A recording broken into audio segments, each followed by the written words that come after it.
Hello et bienvenue sur le podcast Créapi, le podcast à destination des entreprises du Made in France. Que vous soyez une entreprise artisanale ou de production Made in France, l'objectif de ce podcast est de vous donner les meilleures stratégies pour vous aider à vendre plus et mieux. Je suis Marie et je serai votre hôte sur ce podcast. Dans une ambiance happy, seule ou avec mes invités, 2 fois par mois, vous trouverez des conseils et des histoires inspirantes afin de faire briller votre marque comme elle le mérite. Allez, je ne vous en dis pas plus et je vous laisse découvrir l'épisode du jour. Hello et je suis ravie de vous retrouver pour un nouvel épisode invité. Aujourd'hui, j'ai le plaisir de recevoir Laure Favre à mon micro. Laure est la cofondatrice de la marque Spring. C'est une marque de produits d'entretien qui est venue bousculer les codes de la production et de la distribution classique de lessive et autres produits d'entretien pour la maison. Ce que nous allons voir avec Laure dans cet épisode, c'est ce qu'elle a mis en place pour lancer une marque innovante dans un marché plutôt compétitif et qui existe depuis de nombreuses années. On y parlera de développement produit, de communication, de marketing, mais également de mindset. Laure a plusieurs anecdotes à partager à ce sujet et sans lesquelles la marque Spring ne serait pas là aujourd'hui. Donc un épisode encore riche en partage. Allez, je ne vous en dis pas plus et je vous laisse découvrir l'épisode du jour. Hello Laure et je suis ravie de te retrouver sur le podcast pour un nouvel épisode invité. Je sens que tu vas avoir pas mal de petites pépites à nous partager, donc j'espère que tu vas bien, que tu es en forme pour les quelques minutes que nous allons passer ensemble. Salut Marie, merci beaucoup de me recevoir. Ouais, c'est cool. Bon alors, en intro du podcast, j'ai déjà présenté rapidement la marque que tu représentes, donc Spring, mais je te propose que tu te prêtes aussi à l'exercice et que tu nous dises qui tu es, ce que propose la marque, un petit peu quelle est l'histoire, d'où t'est venue l'idée et voilà quoi. Avec plaisir. Donc moi je suis Laure Favre, je suis la cofondatrice d'une marque qui s'appelle Spring, qui fait des lessives et des produits d'entretien qui sont vendus sous forme d'abonnement et donc en e-commerce. On est 3 à avoir fondé la marque avec mes associés Philippe Cantet et Ben Guerville. Et on a lancé Spring il y a un peu plus de 3 ans maintenant, parce que c'était en août 2020. Donc ça c'est pour le pitch très court. Et donc pour mon histoire, moi ça fait plus de 20 ans que je travaille dans les produits d'entretien. Donc j'ai fait toute ma carrière dans cette industrie-là et en particulier en marketing. Et en fait, au bout de cette vingtaine d'années, j'ai eu envie d'apporter un changement. C'est la quarantaine, je pense, l'envie d'envie d'avoir un rôle positif. J'étais déjà dans une dynamique entrepreneuriale parce que j'avais bossé dans une grosse multinationale américaine, mais dans laquelle j'avais géré une marque qui était très intrapreneuriale. Et j'avais aussi lancé une autre entreprise en 2015 qui s'appelle Soigna, et notamment avec la marque Maison Verte. Donc j'avais déjà connu toute cette aventure entrepreneuriale. Et puis à un moment, tu te dis j'ai envie de faire plus en fait, plus notamment parce que donc comme je t'ai dit, ça fait plus de 20 ans que je travaillais sur cette industrie des produits d'entretien, que je travaillais depuis 2008 sur des marques écolo. Génial. Ouais, et donc en 2008, l'écologie, c'était pas vraiment la première préoccupation des Français. Franchement, c'était déjà assez précurseur, mais nous, on commençait à sentir qu'il y avait un truc à faire et que sur les produits d'entretien, on a évidemment un gros rôle à jouer sur le respect de l'environnement parce qu'on on met en circulation des formules qui vont se retrouver dans les eaux usées, donc il y a un impact des produits sur l'environnement aquatique. Il y a aussi un impact sur les ressources naturelles, sur l'emballage, etc. Donc voilà, on sentait qu'il y avait un truc à faire. Il y a donc en 2020, nous on a travaillé sur le lancement 18 mois auparavant, donc entre 2018 et 2019. Avec mes associés, en fait, on s'est retrouvés en disant mais en fait, il faut aller plus loin parce que les marques de produits d'entretien font des choses plutôt pas mal sur ce qui concerne la formulation. Il y a plein de marques écolo qui sont très soucieuses du respect de l'environnement, mais on se disait que sur l'aspect santé, il y a aussi des choses à faire parce qu'on trouve des matières controversées dans les produits d'entretien, donc il s'agit de s'y atteler quoi. Et dernière chose qui est sur l'aspect packaging, parce que là pour le coup c'est un océan de plastique. Tous les emballages des produits d'entretien, ou quasiment tous, sont faits en plastique, donc en plastique jetable. Ils sont en plastique parce que ce sont des produits qui sont faits à 80 ou 90% à partir d'eau. Un produit d'entretien, en fait, dès qu'il est liquide, c'est qu'il est fait en écrasante majorité à partir d'eau. Voilà. Donc on se retrouve en 2019 avec mes associés autour d'une table en se disant bah moi je viens avec mon expertise des produits d'entretien. Je dis bah en fait il y a un truc à faire quoi. On produit beaucoup trop de plastique en France. Il y a que un quart du plastique qui est réellement recyclé en France. Hein. Oui, en plus. Il y a un foyer français, il produit 30 kilos de déchets plastiques par an. Donc c'est quand même considérable en fait. Ouais, Il y a un c'est truc à énorme. faire sur la réduction des déchets et sur la nature du déchet qu'on produit, parce qu'évidemment on produit encore des déchets, mais il faut faire un déchet qui soit plus vertueux, d'une part. Et puis d'autre part, on se dit qu'il y a un truc sur la nature des matières premières qu'on utilise pour proposer des produits qui soient réellement sains. Là-dessus, on s'appuie sur une étude. Bah, d'ailleurs, en fait, c'est juste au moment du lancement, il y a Que Choisir qui a lancé une étude qui montrait qu'il y avait presque un produit d'entretien sur deux, donc lessive, produit d'entretien, donc ton produit pour la vaisselle, pour les vitres, tout ce que tu utilises pour faire le ménage chez toi. Près d'un produit d'entretien sur deux qui contient des matières dangereuses. Ça, c'est une étude de Que Choisir en 2020. Donc on s'est dit bah voilà, il y a un truc à faire autour d'une offre de produits d'entretien qui soit meilleur pour l'environnement parce que sans plastique à usage unique et aussi meilleur pour la santé parce qu'ils sont donc sans matière controversée. Donc ça c'est le cœur de notre offre sur la nature du produit. Sans plastique à usage unique, sans matière controversée, et puis surtout qu'il soit aussi efficace et au même prix qu'un produit conventionnel. Il sent aussi bon qu'une lessive classique. Voilà. Donc faire la même chose qu'un produit conventionnel en mieux, en quelque sorte. Et puis mes associés, Philippe et Ben, alors ils viennent chacun aussi avec leur expertise, puisque Philippe, Philippe a plus de 20 ans d'entrepreneuriat. Et Ben, pareil, la même expérience, mais lui sur le marketing digital. Ok. Et donc en fait, fort de nos discussions, on met chacun un peu notre expertise dans cette réflexion et on se dit en fait il y a peut-être un truc à faire, à proposer des produits d'entretien plus vertueux, meilleurs pour la santé, sans plastique, sans matière controversée et digitalisés, c'est-à-dire sous une forme de business model qui puisse fonctionner en e-commerce. Ce qui nous a poussé à réinventer du coup la forme de nos produits parce qu'on propose donc un système d'abonnement, de livraison programmée. Et ce qu'on veut, c'est apporter un service complet à nos consommateurs. Donc l'abonnement, il a une grosse vertu, c'est qu'en fait, t'as pas besoin d'y penser et c'est toi qui vas définir la fréquence de livraison qui te convient selon ton foyer. Tu choisis ta référence de lessive ou de produits d'entretien de manière générale, puisqu'on propose une gamme sur à peu près tous les produits d'entretien. Et en fonction de ce que tu auras défini, nous, on va t'envoyer régulièrement les produits dans ta boîte aux lettres. Et comme on veut aller vraiment au bout de cette notion de service, on y pense pour toi. Donc, en fait, c'est un peu la levée de la charge mentale. Hein, tu n'as plus besoin de réfléchir à acheter des produits d'entretien. Mais en même temps, on veut que le produit il arrive réellement dans ta boîte aux lettres parce que l'idée, c'est quand même que tu n'aies pas besoin d'aller le samedi matin à la poste récupérer ton colis. Donc, en fait, notre lessive, il faut imaginer. Ah ouais. Alors là, je te montre en visio, Marie, la boîte. Mais Oui, oui, tout à fait. alors, il faut imaginer que notre lessive, donc d'abord, elle vient sous forme de petites capsules hydrosolubles. Donc ça, c'est les doses qu'on connaît. Certains appellent ça des pods, des capsules. Enfin, ces petites doses qu'on va jeter directement dans le tambour. On a choisi ce format parce qu'en fait, il est prédosé. Donc en fait, ça dit au consommateur ce dont il a besoin et ça évite de trop doser et donc de surconsommer.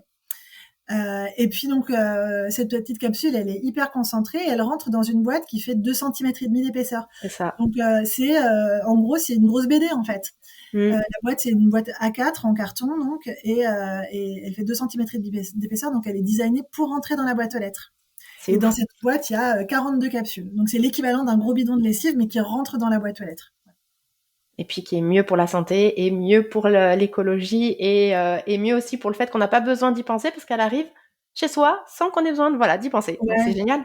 C'est Ouais, c'est énorme. ça. En fait, c'est exactement ça. Ce qu'on disait, c'est qu'il y avait un moment où quand on a lancé en 2020, il y avait plein de marchés qui avaient été déjà digitalisés, uberisés, disruptés. Tu choisis le terme qui te convient, mais en fait, il y avait plein de marchés qui avaient été vraiment bousculés, mais pas du tout les produits d'entretien, mais parce que la forme produit, naturellement, ne se prête pas à rentrer dans un colis postal, parce que souvent, si tu envoies ton bidon de lessive, en gros, les frais postaux vont te coûter plus cher que le bidon de lessive tout court. Et oui, il y a aussi Et je le coût parle des pas de frais. l'impact environnemental, hein, parce Eh oui. qu'évidemment, d'un point de vue environnemental, c'est pas bon, hein, sans surprise. Non, c'est sûr. C'est incroyable. Mais alors, et ça, c'est parce que donc tu me disais que vous étiez donc il y a aussi Ben et Philippe avec toi. Et tu me disais quand on préparait l'entretien que ça avait été important aussi pour la création de la marque, que justement vous soyez ensemble. Tu peux m'en dire un petit peu plus sur justement sur Ouais. cette synergie? Bah oui, parce que en fait, comme je t'ai dit, on vient chacun avec nos expertises en fait. Pour faire simple, moi j'aime bien dire qu'on fait une start-up donc digitale de produits d'entretien.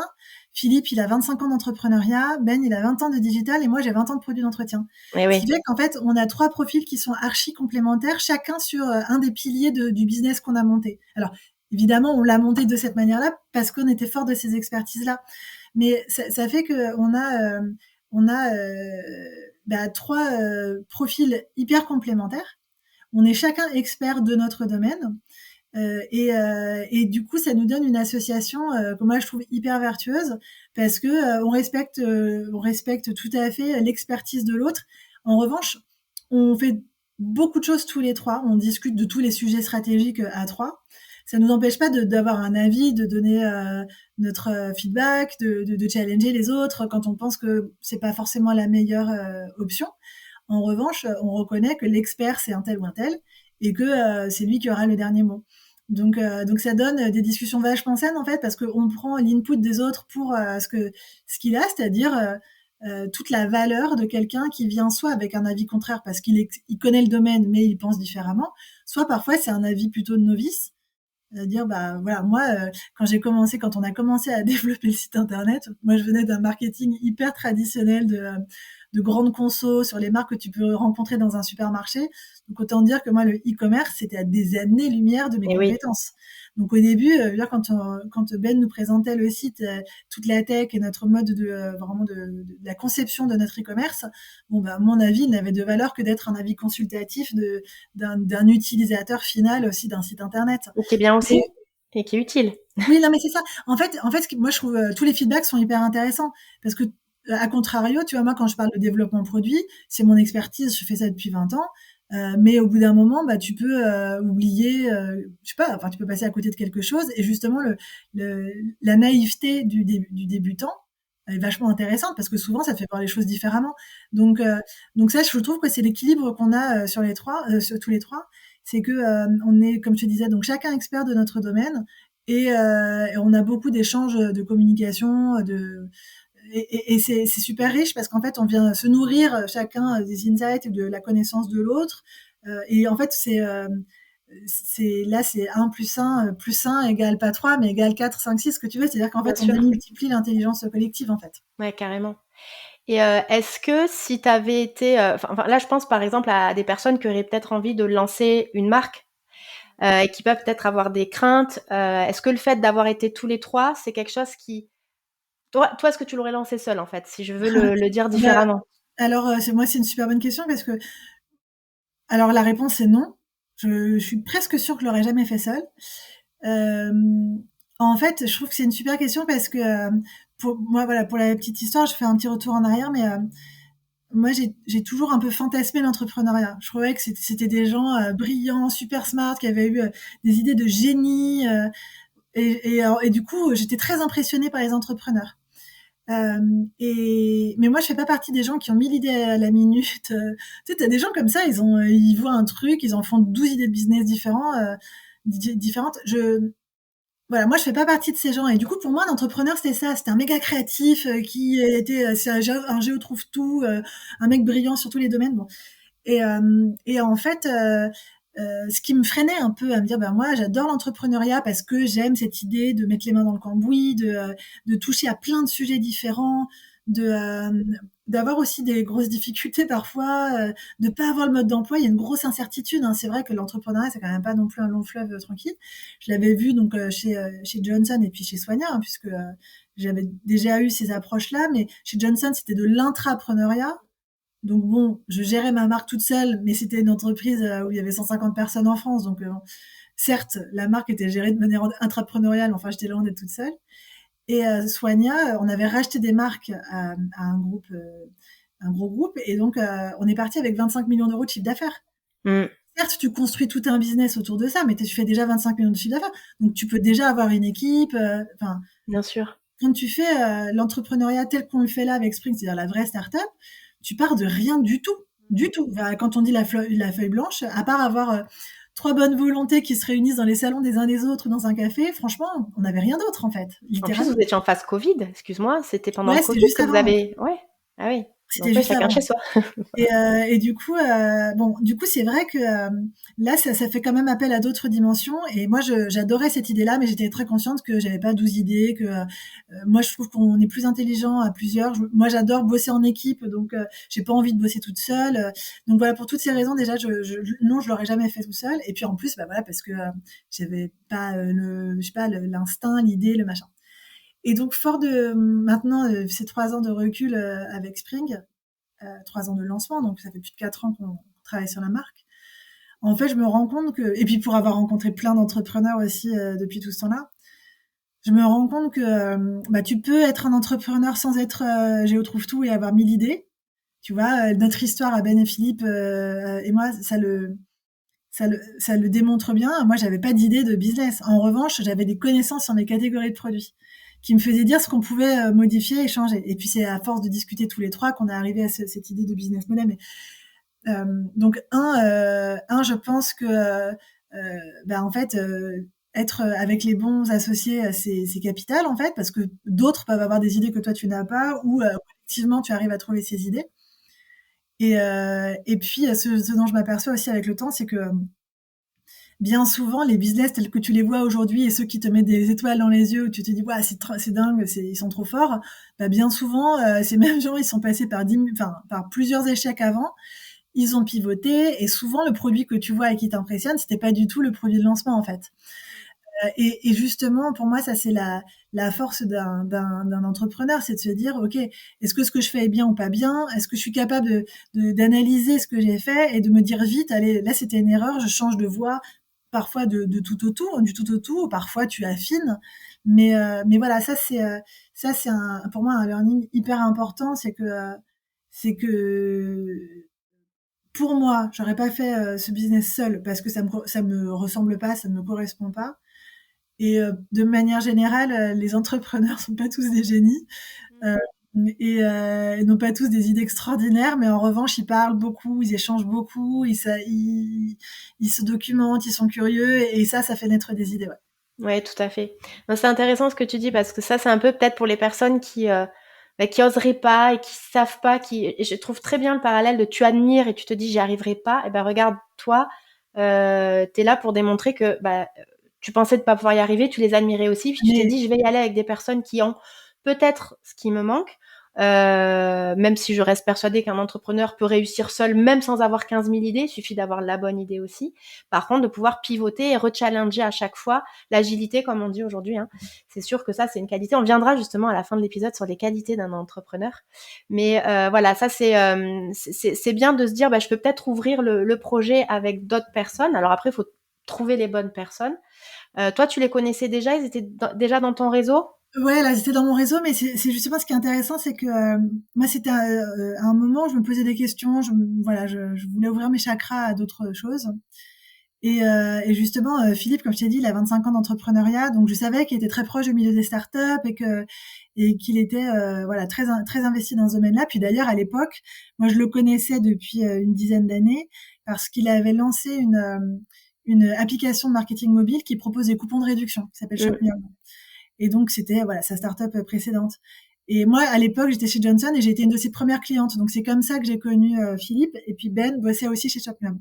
Donc, en fait, je les connaissais comme ça depuis un petit moment, mais comme des relations de ton réseau professionnel. Voilà, on échangeait régulièrement.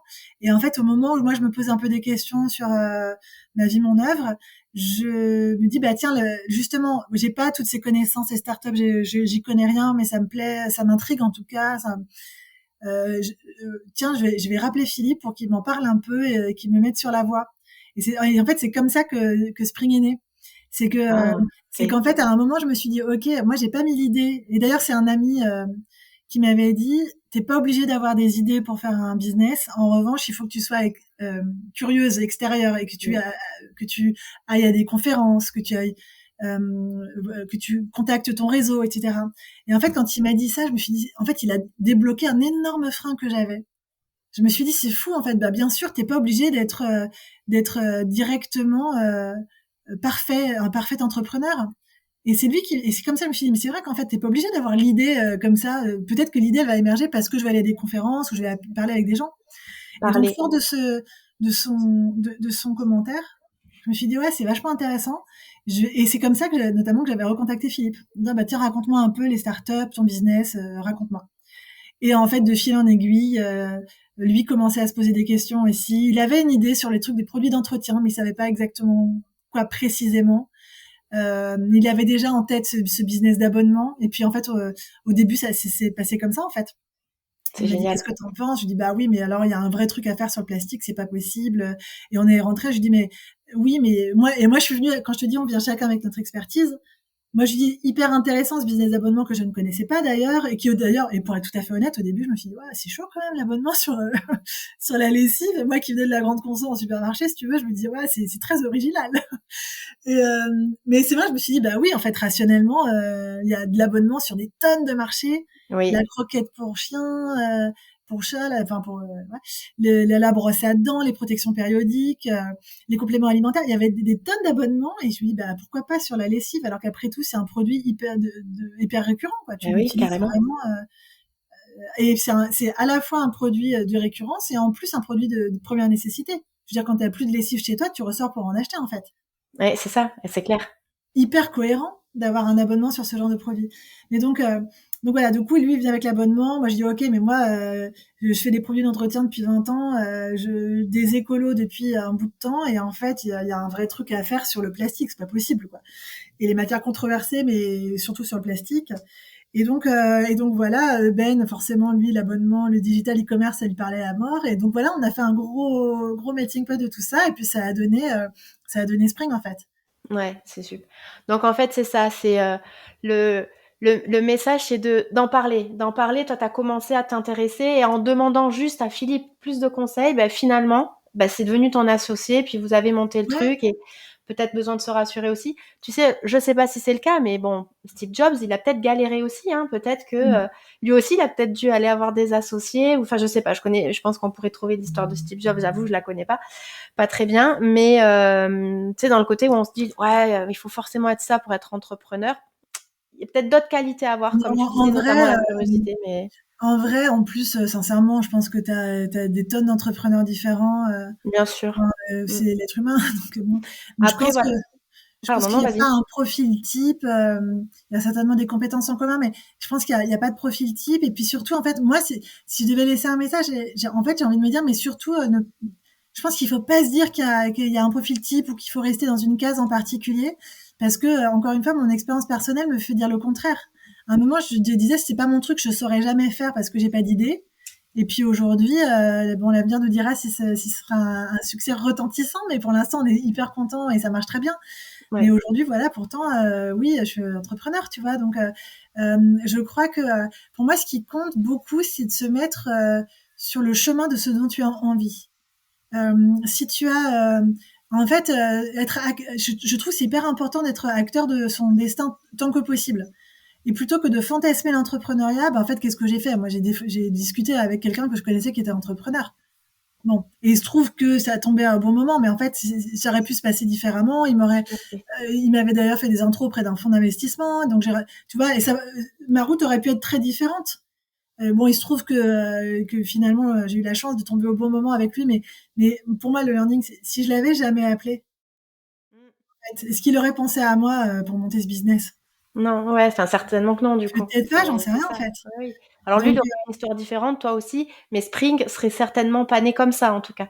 ouais, ben oui, ben ce serait un autre Spring et voilà. Mais en fait, tu vois ce que je me dis, c'est et après tout, si tu réfléchis, bah un jour j'ai discuté avec cette amie qui m'a dit arrête de vouloir absolument avoir une idée, mais mets-toi en chemin pour en trouver une. L'idée, elle va pas venir comme ça tout seul. Va avoir discute avec des gens, va avoir des conférences. Oh, ben moi, ça a débloqué ça a ouvert une J'adore. énorme porte. Mentalement, je me suis dit ah ouais, en fait, bien sûr, il y a des manières de trouver des idées. Donc pour moi, vraiment, ça m'a débloqué énormément, quoi.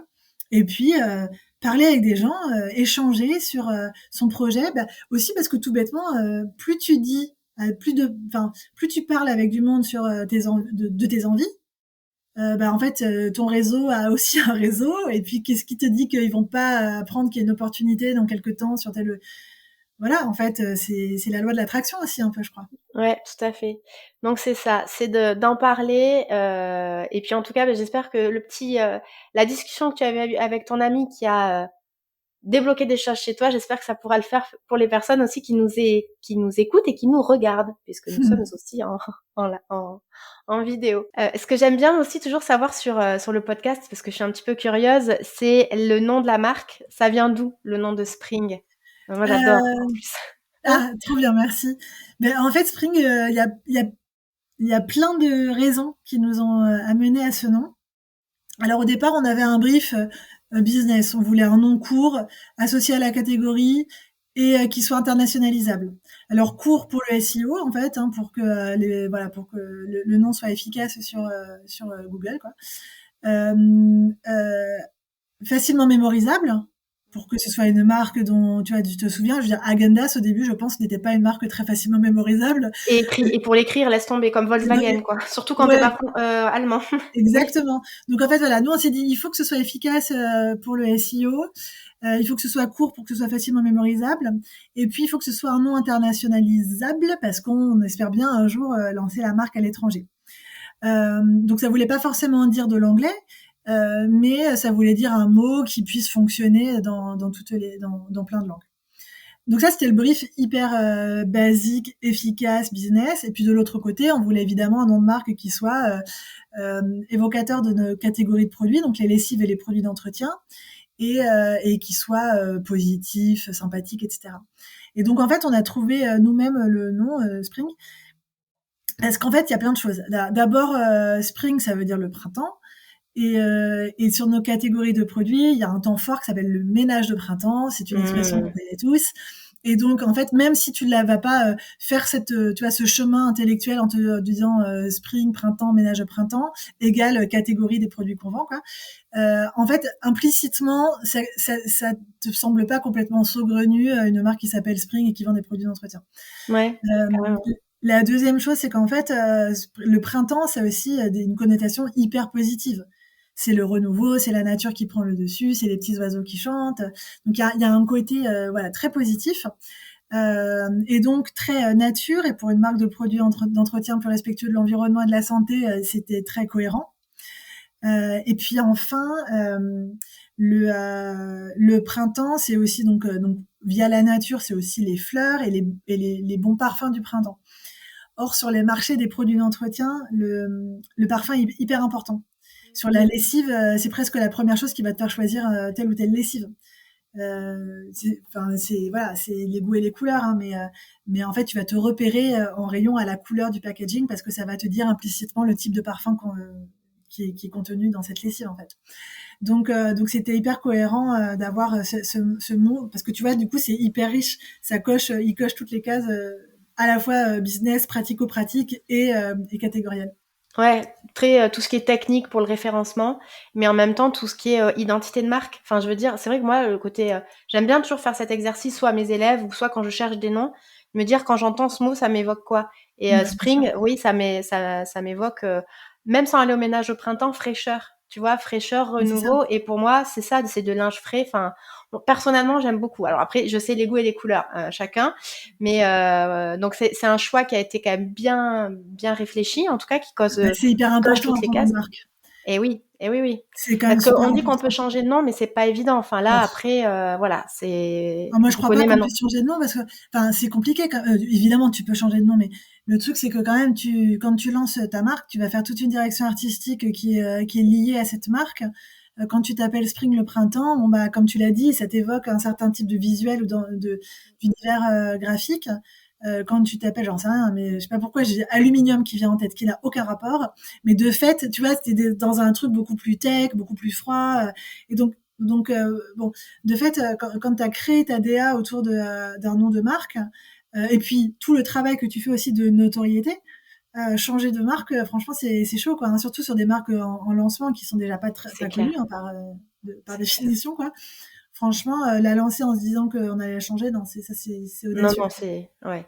Non et justement, c'est une super bonne transition pour la suite parce que, donc le but du podcast aussi, c'est de découvrir justement les débuts d'une marque. Quand vous avez lancé, vous avez trouvé le nom, tu parlais de l'identité de la marque, de la direction artistique et cetera. Aujourd'hui, quand même, faut le dire, c'est 100 000 clients, enfin, c'est plus de 100 000 clients en 3 ans. Donc voilà, pour moi, c'est une marque aujourd'hui, on la connaît qui a du succès. Donc moi, j'aime toujours bien savoir qu'est-ce que vous avez mis en place, comment vous vous y êtes pris. On en parlait tout à l'heure un peu en off. Je sais qu'il y a de la publicité, vous faites pas mal de publicité, mais comment vous vous y êtes pris? Vous avez commencé par quoi en termes d'étapes? Alors bon, la première étape en vrai, c'est le développement produit, hein, parce que c'est ce qu'il y a de plus long. Bon là, on est dans le temps de l'industrie et que développer une formule et un packaging associé, c'est très long, c'est entre 12 et 18 mois. Il y a des investissements industriels qui viennent rajouter encore 6 9 mois. Et puis nous, euh, on a réinventé en fait cette catégorie. Alors j'aime pas trop dire ce genre de truc parce que ça fait un peu pompeux, mais la vérité c'est qu'en fait on est la seule marque au monde avec une gamme qui est intégralement sans plastique à usage unique. Donc oui, on a quand même rebattu sérieusement les cartes de ces catégories, mais ça veut dire aussi que ça n'a pas été facile en termes de développement parce que évidemment l'industrie, nous on n'a pas d'unité de production, on travaille avec des industriels qui sont des sous-traitants pour différentes marques. Donc ça veut dire qu'il faut quand même trouver le partenaire qui va développer le produit avec toi. Moi je travaille avec des ingénieurs R&D indépendants, mais aussi avec les labos des fournisseurs. Donc faut trouver quelqu'un qui va avoir envie de t'écouter en fait. Et ces industriels, ils livrent aussi des très grosses marques, très connues, et même des distributeurs. Donc, quand tu vas avoir le gars qui livre peut-être des marques de très connues de ton supermarché, et que tu lui dis, voilà, moi je voudrais faire de la lessive dans une capsule ultra concentrée qui sera livrée dans la boîte aux lettres dans une boîte en carton. Oui. Autant dire qu'en 2018-2019, le gars me regarde avec des yeux un peu tout ronds, quoi, parce qu'il se dit, voilà, qu'est-ce qu'elle me raconte celle-là, quoi. Donc, moi, heureusement, ça faisait 20 ans que je travaillais sur ces marchés, donc j'ai eu la chance d'avoir déjà un réseau d'industriels qui font que tu viens avec un petit peu l'écoute quand même, parce qu'ils disent, non, mais quand même, ça fait 20 ans qu'elle travaille dans cette industrie, donc elle doit savoir un peu de quoi elle parle. Donc, au moins, il y a une certaine écoute, mais je veux dire, si j'étais arrivée, tu vois, je sais pas, d'un marché complètement différent, je pense que j'aurais pas eu beaucoup de répondants. Donc, donc en fait, il y a sur les étapes de création, il y a ce côté R&D, donc recherche et développement, qui est hyper lourd. On a donc inventé cette boîte en carton pour une lessive. Ça nous a pris plus de 100 prototypes et plus de 1 an parce qu'en fait, elle est équipée d'un système de sécurité enfant. C'était là aussi, on l'a breveté, c'est une première mondiale. Et puis on a complètement repensé tous les produits d'entretien donc liquides, donc le gel WC, le liquide vaisselle, les sprays nettoyants, parce que ça, ce sont des produits en fait que tu consommes quand même assez régulièrement. Et quand il est fini, tu le jettes dans la poubelle pour acheter exactement le même. Ton gel WC, a priori, tu rachètes toujours le même. Le liquide vaisselle, c'est pareil. Et ce produit, donc, il est liquide parce qu'il est fait à 80 ou 90% à base d'eau. Donc en fait, on a fait beaucoup de R&D pour trouver une manière de ne vendre aux clients que la matière active, donc les 10% de matière active en gros qu'il y a dans ces produits-là. Et donc on a conçu ces produits sous forme de poudre en fait. Donc tu vas soit réutiliser un flacon que tu as chez toi, soit acheter notre flacon à nous. C'est un flacon durable. Tu verses la poudre, tu complètes avec l'eau du robinet, tu agites et là tu vas retrouver exactement le même produit que tu as l'habitude d'utiliser. Donc ton liquide vaisselle super dégraissant qui mousse très bien, qui a cette espèce de viscosité. Pareil sur le gel WC et pareil sur les sprays donc qui sont liquides quoi. Et sauf que l'idée c'est que ça vient dans un sachet en papier. Et donc ta recharge, c'est juste un petit sachet en papier qui du coup, évidemment, passe dans la fente de ta boîte aux lettres. Et quand tu as fini ton spray ou ton liquide vaisselle, tu rinces le flacon et rebelote, tu remets une recharge et de l'eau du robinet. Donc on n'a pas transporté d'eau, on ne t'a pas non plus vendu d'eau, hein, et on ne te vend pas un flacon jetable, mais que un petit sachet en papier, et le papier est très bien recyclable. Donc tu vois, il y a un côté de R&D très fort parce que notre volonté, c'était aussi du coup de limiter notre impact carbone. Donc, par conception, ces produits, les produits rechargeables dont je viens de te parler, ils permettent de réduire le bilan carbone de 92 à 96% selon les produits. Voilà.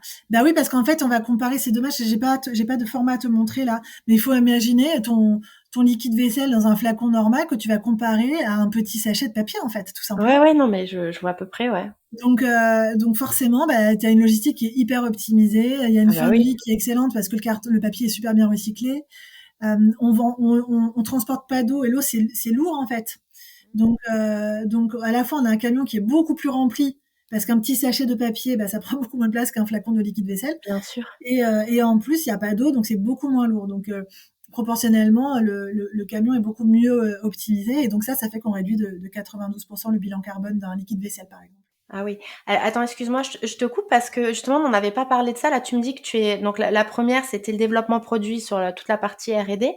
Donc, au départ, vous avez fait la R&D que sur la lessive ou dès le départ, vous vous étiez dit non, dans tous les cas, on va aller sur tous les produits d'entretien et donc, vous avez pris ces 10-12 mois pour aussi faire tout ce qui est liquide vaisselle, etc. Alors en fait, c'est un peu les deux à la fois. C'est-à-dire qu'on savait D'accord. qu'on lancerait au début que la lessive. En fait, au Ok. début, on devait lancer que de la lessive. Et puis au D'accord. fur et à mesure du développement, donc on avait décidé de faire 2 parfums comme ça, il y avait du choix pour nos clients. Et puis en fait, au fur et à mesure des développements, moi je dis mais en fait on a exactement la même problématique sur les produits lave-vaisselle. C'est un marché de récurrence. Souvent, quand tu as un lave-linge, tu as souvent, enfin, le type de foyer qui nous consomme est souvent aussi équipé en lave-vaisselle. Si tu souscris à l'idée d'avoir une offre par abonnement qui vient dans ta boîte aux lettres, c'est sans engagement. Je l'ai pas précisé, mais c'est sans engagement. Donc, si ça te plaît pas, en 2 clics, tu peux te résilier ton abonnement. Donc, c'est vraiment la flexibilité la plus totale. Donc il n'y a pas de raison en fait de pas faire un produit lave-vaisselle, c'est exactement les mêmes bénéfices pour le consommateur, etc. Donc en fait, on a lancé au départ de lessive et un produit lave-vaisselle, mais on D'accord. savait qu'on voulait aussi avoir un maximum de propositions sur les besoins de la maison, de l'entretien de la maison de manière générale. Donc on va pas démultiplier les produits parce qu'au bout d'un moment, t'as pas besoin de 25 références différentes pour nettoyer tes toilettes. Mais en revanche, bah, il y a besoin d'un produit pour les toilettes, un produit pour la vaisselle, un produit pour les surfaces, etc. Donc en fait, on savait que ce serait phasé dans le temps, Ok. mais comme je te disais, comme le développement c'est très long, bah, même au moment où on a lancé la lessive et les tablettes lave-vaisselle, on était déjà quasiment prêt à lancer les autres produits, une partie Ok. des autres produits. D'accord. Ok. D'accord. Donc du coup, la partie R&D, ça a été le première Oui. étape. La Ok. R&D, première étape, et puis évidemment, bah, comme il y a des étapes qui sont très longues, nous on teste tous nos produits en laboratoire avant de les lancer. Et maintenant qu'on est lancé, qu'on a une communauté de clients, on fait même tester tous nos produits. On a une communauté de testeurs. Et Génial. donc ça, c'est la chance des marques digitales, c'est qu'on a un panel comme ça qui est à portée de clic. Et donc on leur fait tester tous nos produits, et c'est souvent eux qui choisissent le parfum qu'on va lancer, ou la couleur, etc. Donc le mix produit, ce qu'on appelle le mix produit. Mm. Et donc au début, bah, c'était que les labos, puis maintenant c'est les labos plus nos clients. C'est Et donc génial. souvent les tests labos, ça dure plusieurs semaines. Donc tu as des temps morts en fait dans le développement. Au bout d'un moment, quand j'ai fait une formule qu'elle est selon moi prête, et que je l'envoie au labo pour la tester, euh, si on l'envoie au labo pour la tester, c'est qu'on est quasi sûr qu'elle est très bien, parce qu'en fait ça coûte très cher les tests labo, donc on n'envoie que des produits quand on est vraiment J'imagine. presque sûr de nous, ou on met plusieurs formules. Donc en fait, bah, tu as des temps morts parfois de 2-3 mois où tu peux pas vraiment avancer. Donc le sujet le plus long, c'était le développement produit, parce que voilà, c'était un temps long, c'est le temps de l'industrie, mais c'était entrecoupé de tout le travail sur la marque, évidemment. Donc la marque, c'était bah, le choix déjà du nom de marque, puisque comme on le disait tout à l'heure, évidemment, ton nom de marque évoque déjà un univers graphique. Et puis il y a ce qu'on appelle le positionnement, c'est-à-dire qui je suis, à qui je parle, qu'est-ce que je raconte, c'est quoi mon point de différence, et comment j'ai envie de le dire. Le ton de marque, est-ce que je suis une marque sérieuse, scientifique, sympathie, enfin, tu peux être scientifique et sympathique, tu vas me dire, mais en fait, voilà, est-ce que tu veux, quel type de marque tu as envie d'être, et qu'est-ce que tu as envie de défendre? Et puis, bah, tout ça, ça donne un brief que tu donnes pour définir une direction artistique. Donc ça, c'est des sujets qui sont importants, évidemment, parce que le sujet, c'est quand même de faire une marque qui soit bah, la plus sexy possible, enfin la plus sexy, la plus attirante possible. Euh, et bah là, c'est des choix. Alors là, pour le coup, c'est un peu des choix, hein, parce qu'il n'y a pas une règle de ce qui est une marque sympa ou pas sympa. En revanche, alors moi, j'ai Philippe, mon associé, est aussi marketeur. Et on était tout à fait alignés tous les deux sur le fait qu'il y avait. Alors je dis c'est important parce que en fait c'est confortable, parce que quand tu définis quand même un positionnement, t'es un peu seul au monde, hein, quand même. Parce que là, tu es sur ta feuille blanche, tu dis, ah bah tiens, on va faire une marque qui va être sympa, qui va être rigolote et qui va faire des petites blagues. Bon, moi, je trouve ça sympa, mais après tout, est-ce que ça va plaire aux consommateurs? C'est ça, est-ce qu'il y a le marché derrière? Ouais, mais évidemment, on avait quand même les exemples, Michel Augustin, Innocent, qui ont chacun à leur manière cassé un peu les codes de leur catégorie de produits. Donc, on n'a pas non plus complètement révolutionné ce genre de marketing, mais quand même, tu vois, quand tu es sur les marchés de produits d'entretien et que tu dis, bah moi, je vais faire une marque qui soit un peu inspirée des codes des marques de beauté, avec une direction artistique beaucoup plus pure, beaucoup plus premium, plus élégante, plus déco, et un ton de marque qui soit sympathique, en connivence, qui se permette des petites blagues. Si tu lis pas, que tu vas trouver par-ci par-là une petite blague. Alors c'est pas un one man show, hein. C'est juste le sourire. Mais moi je me dis, bah c'est chouette si t'es une marque de lessive et que tu réussis à déclencher un clin d'œil, un sourire à ton client, quoi. Franchement, pour une marque de lessive, je trouve que c'est déjà une belle mission en fait. Ouais, carrément. Et puis on se souvient, enfin moi, tu m'enlèveras pas que c'est justement tous ces petits détails-là qui font que on se souvient après de la marque et même on a envie d'en parler et on en parle comme ça en soirée et puis c'est comme ça que ah oui tu sais cette marque enfin Moi j'adorerais, tu vois, que mes clients se disent presque un peu je suis cool parce que j'utilise Spring, quoi. Parce que j'ai oui tout compris et ok c'est la marque qui me permet d'utiliser des produits qui sont meilleurs pour ma santé parce qu'ils sont sans matières controversées. Donc je l'ai pas dit dans le détail, mais matières controversées, c'est les allergènes, les cancérogènes, les perturbateurs endocriniens. Ça, c'est des trucs qui sont pas interdits sur les produits d'entretien, mais que nous on interdit. Donc voilà, donc je fais du bien à ma santé, à ma famille, à mon bébé, je sais pas. Je suis plus respectueux de l'environnement parce que je remets pas de plastique en circulation. Je sais pas, moi je me dis, bah un foyer qui fait 30 kilos de plastique par an et qui tombe à zéro grâce à nous, enfin sur la partie des produits d'entretien, donc il faudrait oui prendre la cote part dans les 30 kilos, mais je me dis, bah c'est génial. Moi franchement, je suis super contente. Je me dis, bah c'est peut-être, c'est, on va pas résoudre le problème du climat tout seul grâce à non, de lessive, mais en même temps on contribue. Et je me dis, bah, si je peux réduire le nombre de produits que tu vas mettre dans ta poubelle de tri, et ben franchement, ça me rend fière, en fait. ouais Je bien me dis, c'est sûr. une petite contribution, mais c'est mieux que rien, en fait.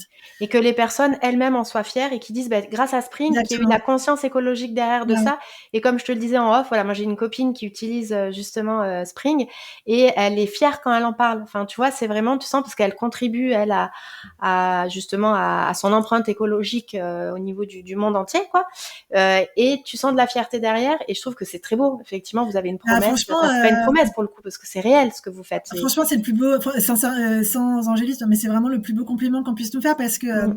en fait, tu vois, je crois qu'aussi qu'il y a un moment, quand tu lances ton business, alors évidemment, on lance notre business pour que ce soit un succès et aussi un succès économique, je veux dire, sans angélisme.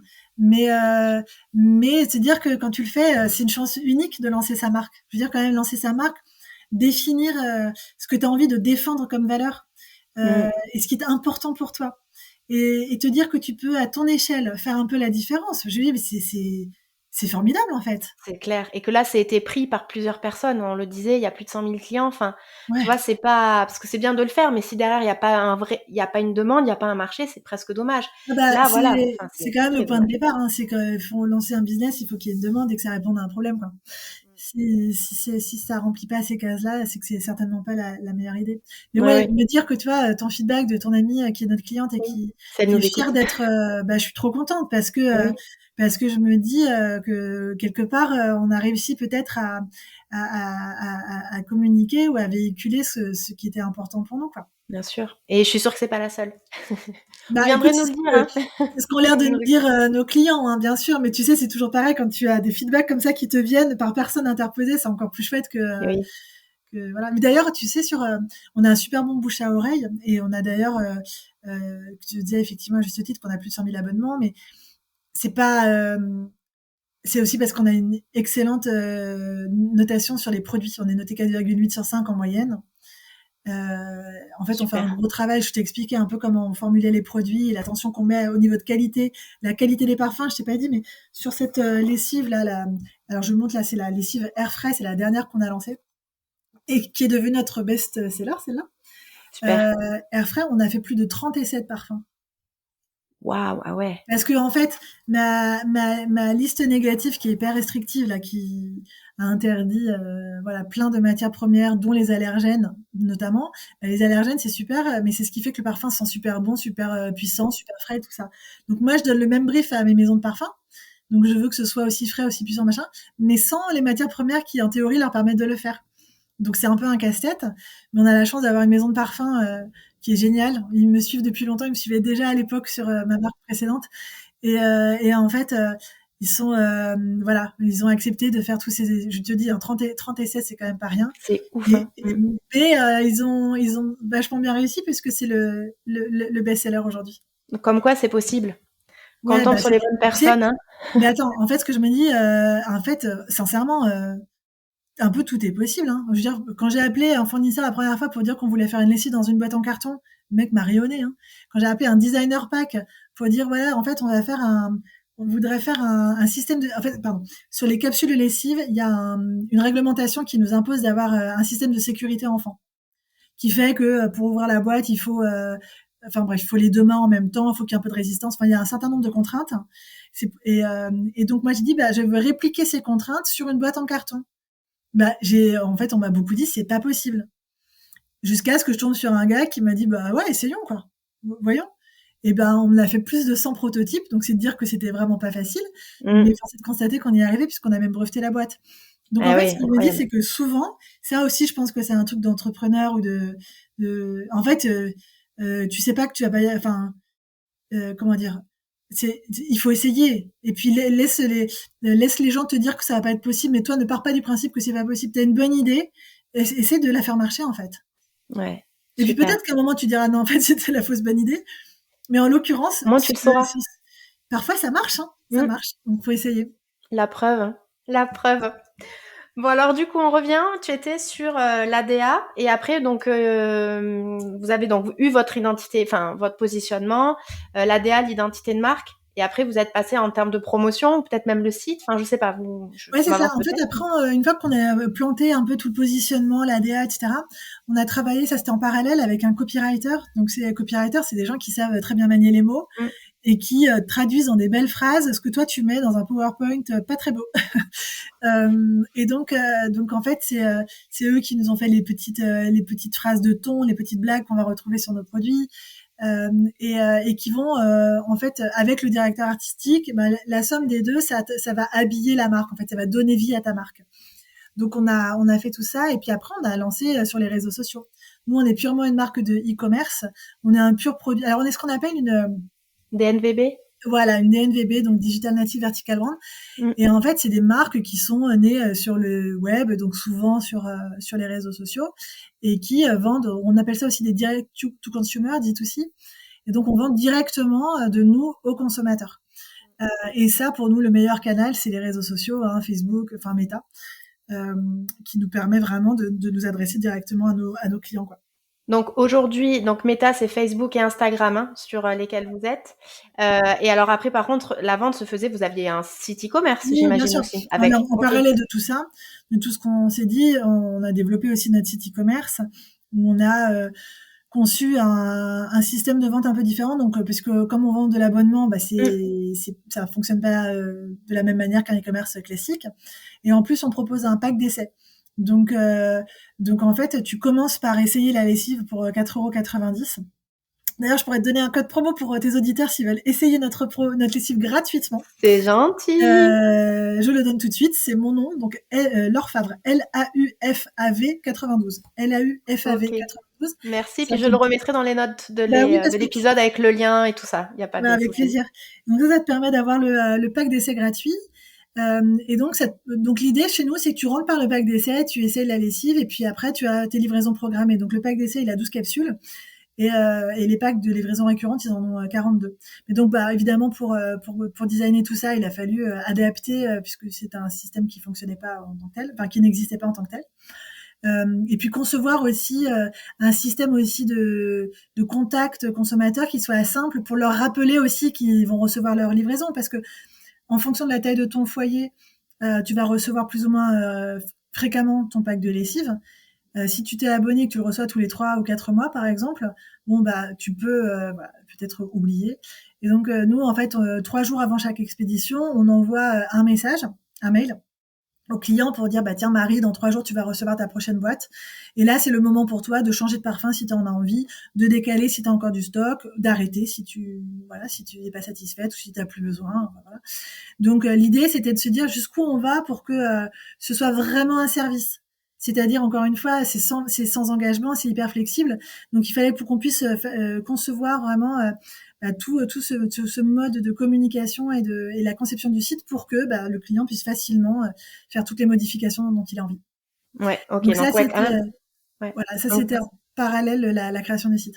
ouais. Un gros sujet quand même, parce que c'était pas avec je sais pas si vous êtes parti sur des solutions préfaites au départ, style PrestaShop, Shopify ou ce genre de choses, mais peut-être besoin de de Ouais, c'est ça. l'adapter à cette particularité de l'abonnement. Ouais, c'est ça. En fait, on est sur Shopify avec Recharge pour gérer l'abonnement, mais quand même, il y a des choses qu'on a customisées pour que ce soit vraiment. Pour nous, c'est hyper important de se dire qu'on offre un service. Un service, ça doit pas être contraignant. Donc voilà, il fallait que ce soit vraiment bien intégré pour qu'on lève toutes les contraintes. Et justement, quand vous vous êtes lancé, notamment sur les réseaux sociaux, est-ce qu'il n'y avait pas un peu d'éducation aussi au grand public pour se dire, OK, je vais avoir ma lessive par abonnement? Parce Ouais, qu'on bien sûr. connaissait peut-être le système d'abonnement sur d'autres produits, mais pas sur celui-là. Alors, Ouais. vous Alors, vous êtes pris comment sur les réseaux? énorme. Alors, c'est un énorme sujet parce qu'en fait, l'abonnement avec ce terme-là, c'est ce qu'on pense à Canal, à son téléphone, où il faut être vraiment à la date anniversaire pour résilier l'abonnement. Donc, on a Mmh, tous eu des mauvaises expériences avec l'abonnement. Mais alors c'est nous, vrai. et donc tu vois d'ailleurs, moi je l'utilise à tort ce mot parce qu'en fait, on parle plutôt de livraison programmée. Et donc tu vois justement, tu disais là sur notre lancement et l'éducation qu'on a faite, c'est qu'en fait, on fait attention à ne jamais parler d'abonnement sur nos communications, justement pour qu'on comprenne bien, pour qu'on se mette pas dans la case de ce service contraignant et qui va t'enfermer en fait. Voilà. Donc et puis surtout, il faut expliquer quand même le concept de recevoir la lessive dans sa boîte aux lettres selon ton choix, et puis dans une boîte, encore une fois, cette boîte hyper compacte qui rentre dans la forme de la boîte aux lettres. Donc la chance, c'est que sur les réseaux sociaux, c'est quand même très visuel. Donc, tu as vite fait de pouvoir expliquer et comme je le disais, cette boîte qui rentre dans la boîte aux lettres, tu l'expliques. Je pense que pour les gens qui nous écoutent, ils vont peut-être ils visualisent peut-être plus difficilement ce que c'est. Pour les gens qui nous voient, voilà, tu as compris vite fait. Cette boîte, elle est designée pour rentrer parce qu'elle est très fine, donc pour rentrer dans la forme de la boîte aux lettres. Et puis on a conçu des capsules de lessive très concentrées pour qu'elle rentre dans cette petite boîte, quoi. Donc ça, avec les contenus qu'on peut faire sur les réseaux sociaux, c'est beaucoup plus facile de l'expliquer. Oui. Oui, parce que quand tu le vois visuellement, ça devient clair assez facilement. Et puis le C'est côté ça. livraison programmée, non pas abonnement. Ouais. Enfin, voilà, tu l'as très bien expliqué. Moi, j'ai trouvé ça très clair. Mais c'est vrai qu'il fallait.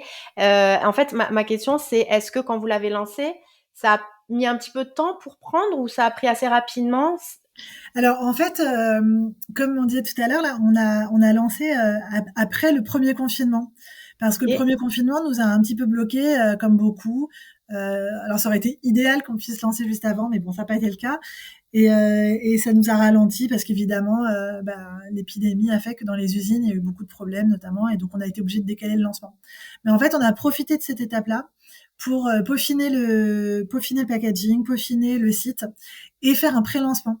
Et donc pendant ces ok. quelques mois de confinement, ou en attendant d'avoir la marchandise, en fait, on aurait été prêt à lancer au début de l'été. Mais bon, franchement, est-ce que tu as envie de recevoir ton pack de lessive quand tu pars en vacances? Justement, quand tu pars en vacances, c'était pas idéal. Donc en fait, on a décidé de le lancer après l'été pour vraiment être dans les meilleures conditions. Et donc on a profité de tout ce temps-là pour faire un pré-lancement qui nous a permis de collecter plus de 100 000 adresses et d'avoir tous ces contacts qui étaient prêts à activer dès que la marchandise était prête en fait. Donc, il y a eu aussi du mailing. Il y a eu réseaux sociaux et mailing, c'est ça? Alors, on n'a pas tant fait alors, on a fait des campagnes de pré-lancement avec un système de points à gagner, etc., pour, voilà, pour collecter en fait des adresses. Donc ça, c'était surtout géré en fait via les réseaux sociaux avec des pubs sur Meta en fait. Hein. On avait un mini site. Alors, si je dis pas de bêtises, je crois qu'on l'a fait avec Kickoff Labs à l'époque. Voilà. Et donc pendant toute cette période où en fait les gens pouvaient en fait cumuler des points en s'inscrivant, mettant leur adresse mail. Donc nous, ce qui nous permettait de collecter des leads pour les recontacter quand on était prêt. Et après, il y avait tout un système de points. Donc si tu suivais sur les réseaux sociaux, tu pouvais gagner des points supplémentaires. Si tu parrainais d'autres personnes, tu pouvais encore gagner des points. Et en fonction des points que tu avais gagnés, tu avais accès à différents types d'avantages. Et donc c'est cette mécanique-là, donc gérée via des ads en fait sur les réseaux, qui nous a permis de constituer cette base d'adresses qu'on a pu exploiter tout de suite quand on a été prêt à livrer. Ouais, non, c'est malin. Finalement, en fait, ce temps était finalement bénéfique de Ouais, décalage, parce que vous avez même vu l'intérêt qu'il pouvait déjà y avoir par rapport à votre produit. oui, puis Euh, ça nous a permis aussi de tester des pubs différentes. De toute mm, façon, pendant quelques mois auparavant, on a testé des pubs différentes pour voir le message qui marchait le mieux. Donc voilà, c'est le principe d'A/B test, hein, de toute façon, qu'on continue à faire même encore aujourd'hui. Donc ça, en fait, je crois qu'on aurait tous préféré lancer plus tôt. Hein, je veux dire, je veux pas non plus post-rationaliser en disant que c'était génial. Mais on a fait de cette péripétie un avantage en se disant bah ok, de toute façon on n'a pas le choix, on ne peut pas lancer, on n'a pas de marchandises, on pouvait pas lancer, c'est tout quoi. Donc on en a profité pour peaufiner le site, pour A/B tester, pour se constituer cette base de données et voilà, et du coup préparer en fait le terrain pour le lancement, et ce qui fait que on a lancé exactement le 24 août 2020, et un mois après on avait déjà livré tous les départements français. Waouh. C'est-à-dire qu'en Ah, fait, vous étiez prêts. on avait réussi à adresser des consommateurs partout en France. Et là où certains pourraient penser que Spring, c'est une marque plutôt urbaine, machin. En fait, non, on est une marque qui parle à plein de gens différents. Parce que, parce qu'en fait, je prends toujours les mêmes exemples qui sont peut-être un peu caricaturaux, mais c'est une réalité. C'est, tu peux être une personne âgée et en fait, porter ton bidon de 3 kilos de lessive, c'est lourd, quoi. C'est Donc clair. c'est quand même pas idéal. Donc tu as les personnes âgées pour certaines qui vont être contentes de ne pas avoir ce problème de poids. Les urbains, même question. Hein, je veux dire, quand tu montes, t'habites au 4e étage sans ascenseur, que tu rentres avec tes courses, ton pack d'eau, ton bidon de lessive, on c'est quand même un peu galère. Et t'as la mère de famille débordée qui sait que, enfin voilà, tout le monde a besoin de lessive. Donc au moins parmi sa liste de charge mentale, voilà, elle peut débrancher un sujet. J'aimerais te dire le père de famille, mais la réalité c'est qu'aujourd'hui c'est quand même encore les femmes qui achètent ces produits-là, malheureusement, en majorité écrasante. Et puis, tu as de l'autre côté du spectre, tu as aussi l'étudiant qui, même s'il n'a pas de lave-linge chez lui, il va à la laverie. Et cette petite boîte hyper compacte que tu peux ranger entre deux bouquins dans une étagère, mais en fait, quand tu habites dans une toute petite surface d'étudiant, c'est quand même pratique d'avoir quelque chose qui peut se glisser facilement. Donc, c'est des exemples un peu outrés, évidemment, c'est un petit peu caricatural, mais la réalité, c'est qu'on a une offre qui, tu vois, qui, de ce point de vue-là, peut répondre à des profils différents. Et on a toujours un gros point commun, c'est qu'on a évidemment cette offre meilleure pour la santé, meilleure pour l'environnement, la réduction du bilan carbone, s'affranchir du plastique. Je veux dire, tous les jours aux infos, tous les jours, on te parle de réchauffement climatique. On sort de la COP28, on a eu des inondations pas possibles ces derniers mois, et puis c'est l'été prochain, on aura certainement encore une sécheresse. Je veux dire, tous ces trucs-là, ça fait qu'aujourd'hui, tous les jours, on te rappelle qu'il faut changer notre consommation quand même. Donc, on a aussi notre offre qui dit que, comme on disait tout à l'heure, à notre échelle, sur un petit aspect qui est celui de la lessive, voilà, tu peux réduire ton impact. Tout à l'heure, je te disais, c'est 92 à 96% sur les produits rechargeables. Sur la lessive, on réduit le bilan carbone de 74%. Ouais, c'est énorme. Et puis, tu Ouais. sais, ça commence comme ça, c'est avec des petits pas. Si on fait un peu tous, hein, bon là, c'est un peu utopique, mais c'est vrai. En tout cas, ça peut faire que du bien à ce réchauffement qui est en train Et je veux dire, d'arriver. moi, ce que je me dis, c'est que c'est peut-être un peu utopique, mais j'ai pas envie de me dire que je fais rien. Donc, Oui, oui, évidemment, oui. il y a toujours, enfin voilà, ça arrive, hein, des gens qui nous disent, enfin, tu crois, non, on ne résout pas seul le problème du climat. Mais en revanche, on Oui, est mais actif, pourtant. on joue un Mm, rôle, un rôle à notre niveau, à notre échelle, pour exactement. limiter notre impact sur le climat. Ben moi, je trouve ça super.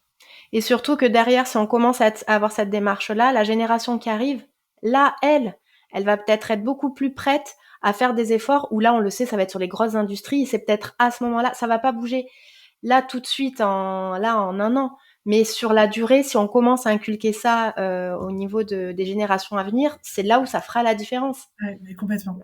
Donc bon, bref, là on fait une petite digression, protection de notre chère planète. C'est ça. Euh, Ouais, mais mais bon, en vrai, c'est au cœur de notre promesse, hein, nous, tout ce et qui est oui, construit sur Spring, c'est pour limiter notre impact sur le climat, en fait. ouais, ouais, non, mais c'est très bien et je suis contente que tu sois là aussi parce que moi, toutes les personnes qui écoutent le podcast, elles ont cette sensibilité-là, elles sont dans cette démarche-là aussi, donc je sais que ça parlera et donc c'est bien effectivement qu'on en parle.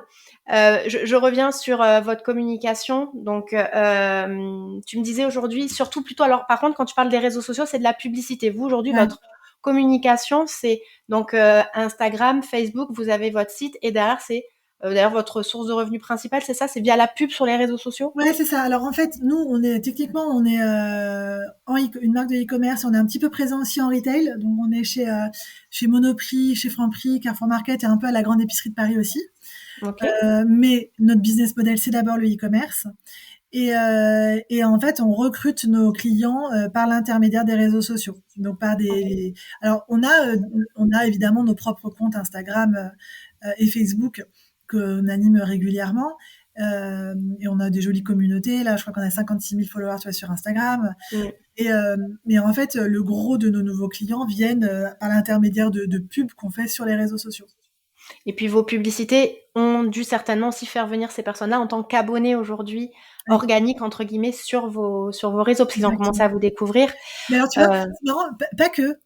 Pas que. Et en fait, on se rend compte, on avait fait une petite étude à un moment sur justement les gens qui nous suivaient sur les réseaux et qui étaient nos abonnés. On avait vu qu'il y avait finalement pas mal de gens qui nous suivaient mais qui n'étaient pas encore abonnés à la marque, hein, donc Oui, clients. d'accord. Et en fait, on les avait du coup interrogés.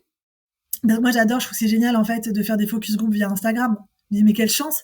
Donc en fait, on fait une story, appel à témoins, qui est-ce qui veut nous parler?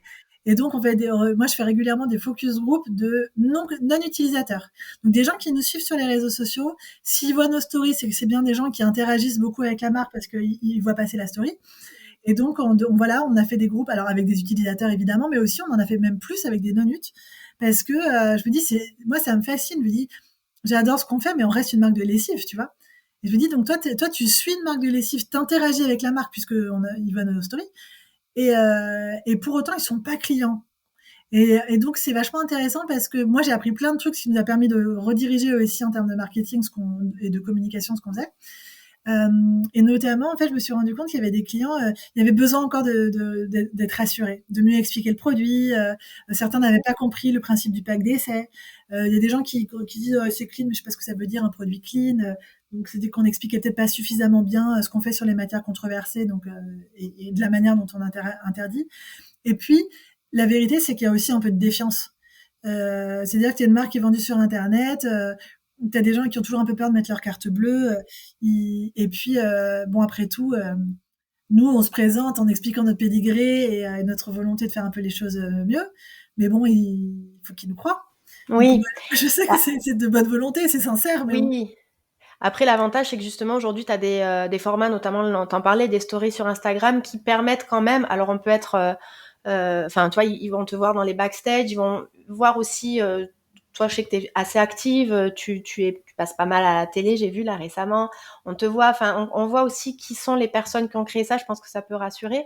Alors après, je dis pas que les personnes qu'on voit sur les réseaux sont toutes de très bons, de très bon augure, entre guillemets, mais c'est vrai que on voit la manière quand même dont la marque elle s'exprime, comment elle communique. On a quand même la chance avec les réseaux sociaux et là pour le coup Instagram. Mais bon, les gens qui écoutent le podcast le savent. Moi, je suis pas très forcément, je suis très Insta, donc je vais forcément défendre bien le réseau social. Mais tu vois là où sur Facebook on commence à avoir les stories, mais c'est peut-être un petit peu plus timide. Ouais, C'est vrai que sur Insta, ça nous permet d'avoir cette proximité. Il y a les messages, tu peux écrire aux gens. Il y a ce truc des ouais. stories qui peut permettre, même s'il y aura toujours des personnes qui auront ça manquera pour les rassurer, mais il y aura quand même toujours cette proximité qui va être, je trouve, renforcée Ah mais grâce et puis quand à tu fais un Insta. focus group, en fait, quand tu sollicites des gens pour faire un focus group. Donc un focus group, c'est en fait tu mets 5, 6, 7. Alors là, comme on le fait en visio, on prend plutôt 4, 5 personnes max parce que Mmh. sinon c'est difficile à animer. Et en fait, clairement, tu es en visio, puis tu leur poses des questions, tu les fais s'exprimer sur C'est pour génial. les trucs qui t'intéressent. Mais en fait, tu t'exposes. Moi, Mmh. si je les réunis, c'est pas simplement pour répondre aux trucs qui m'intéressent. Mmh. Donc quand ils me posent des questions, parfois ils vont te titiller un peu, mais nous, on répond à tout. Et je crois qu'en fait, la chance qu'on a, c'est que quand tu fais les choses avec sincérité. Mmh. Alors, évidemment, c'est facile à dire, il faut nous faire confiance, mais en vrai, quand tu as un client qui me dit, mais ça veut dire quoi? Mais moi, je crois que c'est pas un problème, tel truc. Et que moi, je défends pourquoi nous, on considère que c'est un problème. Après, tu es d'accord ou t'es pas d'accord. Mais en tout cas, tu vois qu'il y a, il y a une forme de sincérité, il y a un raisonnement derrière et on fait pas les choses gratos. Je veux dire, on n'a pas Oui. décidé que les matières controversées, c'était un problème. Comme ça, juste pour se faire plaisir. Et donc, en fait, je trouve que c'est un côté vachement rassurant d'avoir des gens face à toi qui, d'ailleurs, c'est pas que je trouve, c'est ce qu'ils me disent. écoute, systématiquement, à la fin du focus group, systématiquement, il y en a au moins un qui dit ah bah je croyais en fait que c'était un peu bullshit. Oui, j'allais te dire, c'est Je ça, me exact. demandais si c'était peut-être pas un peu bullshit, mais en fait, vous m'avez rassuré sur telle ou telle chose. Ben oui. Quand tu as Euh, la cofondatrice qui passe du temps sur son temps perso à expliquer tout ça pour justement répondre et qui est ouverte et comme tu dis, comme vous savez ce que vous dites, vous avez les arguments et voilà, c'est pas juste du greenwashing, juste pour dire tiens, je vais dire que c'est bon pour la planète, mais j'ai rien, j'ai pas de preuves, j'ai pas d'études, alors que toi t'arrives, t'as tout derrière, forcément. Enfin, je trouve que je l'ai noté, je trouve que c'est une très bonne idée les focus group. Et franchement, et moi j'adore parce que je me dis, mais tu te rends compte, en fait, donc voilà, moi ça fait 20 ans que je fais du marketing. J'ai connu les focus group, c'est Mémé qui parle, mais j'ai connu les focus group où en fait, bah, il fallait prévoir 2 mois à l'avance, ça coûte 30 000 euros, t'as 2 mois pour avoir la restitution. Donc pour avoir, c'est une inertie et un coût ahurissant. Là, quand on décide de faire un focus group, on fait une story, 24 ans, on dit qui est dispo mardi prochain à 18h. Les 5 premiers qui répondent, on va aller, on en prend 7 parce qu'on sait toujours qu'il y en a, il y en a 2 ou 3 qui vont pas venir. Et puis on leur envoie une invitation et boum, et c'est tout en fait. Ouais, c'est génial. Ouais, et Ouais. de la même manière, c'est comme ça aussi qu'on gère nos tests produits. On a cette communauté de testeurs et voilà. Donc tu vois, par exemple, l'an dernier, on a lancé une autre marque qui s'appelle Body qui fait des cosmétiques solides. Et dans Body, on a dans la gamme, on a donc des savons nettoyant visage et gel douche. Et on a un produit qui est 2 en 1 pour les enfants en fait, corps et cheveux. Et donc, bah, on voulait le faire tester à à des gens qui ont des enfants. Or moi, mes clients, je les flique pas, donc je ne sais pas s'ils ont des enfants ou pas. Bah, donc en story, coucou mes testeurs, je cherche des testeurs qui ont des enfants qui veulent bien tester mon produit. Est-ce que vous avez envie ou pas? Bah voilà, hop, et puis on a leur adresse et c'est fait quoi. Donc c'est une richesse extraordinaire. Quand je positionne un produit, si je me pose des questions, bah, je peux même envoyer à toute ma base client, à une partie, si je veux contacter mes clients de mon liquide vaisselle uniquement, si je me pose une question.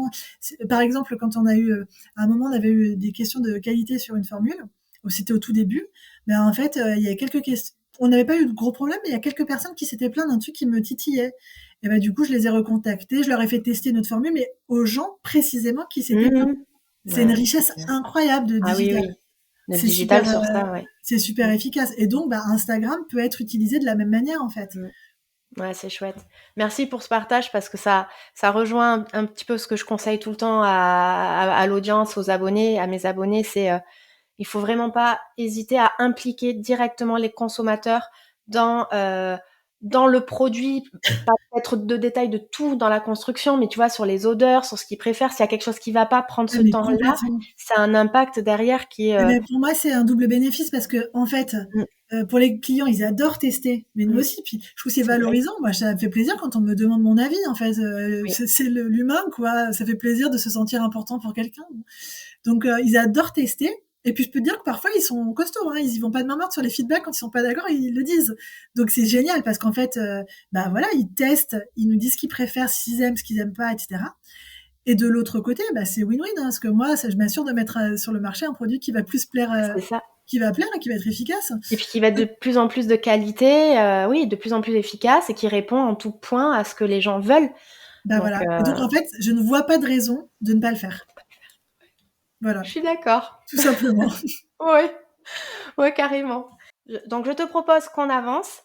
Pour résumer, en termes de communication, enfin pour le lancement, vous avez donc créé une direction artistique par rapport à votre positionnement. Vous avez fait travailler un copywriter. Vous avez après lancé donc le site internet et tout, principalement vous de la publicité sur les réseaux sociaux. Hein. C'est vraiment là-dessus que vous vous êtes concentré. Et aujourd'hui, 3 ans après, ça reste aussi toujours, c'est toujours comme ça que vous communiquez sur les Ouais. réseaux aussi via de la Ouais. publicité.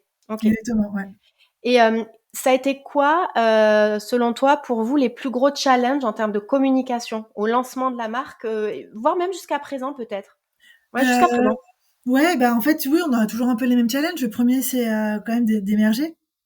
On est dans un environnement, les produits d'entretien, c'est un très gros marché. Il y a des tonnes de marques qui martèlent le même discours depuis 10, 30, 50 ans.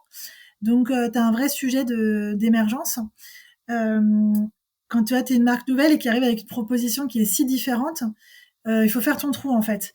Donc ça veut dire bah, avoir le bon message, peut-être visuellement apporter voilà une la direction artistique pour moi est hyper importante parce que encore une fois, tu vois, moi je viens d'un marketing de grande conso où en fait ton premier média c'est le rayon du supermarché. Donc faut jouer des épaules pour crier plus fort que son voisin pour gagner la préférence. Donc c'est des packs de plus en plus gros avec des couleurs criardes, tout ça. Et là, à contrario, sur le digital, tu vends un visuel avant un claim, donc avant une revendication marketing. Tu vends d'abord un visuel qui va te donner envie de t'arrêter, en fait. Du coup, ça veut dire que tes drivers sont un peu différents sur la manière de concevoir la marque. Et l'esthétique est, je pense, super importante.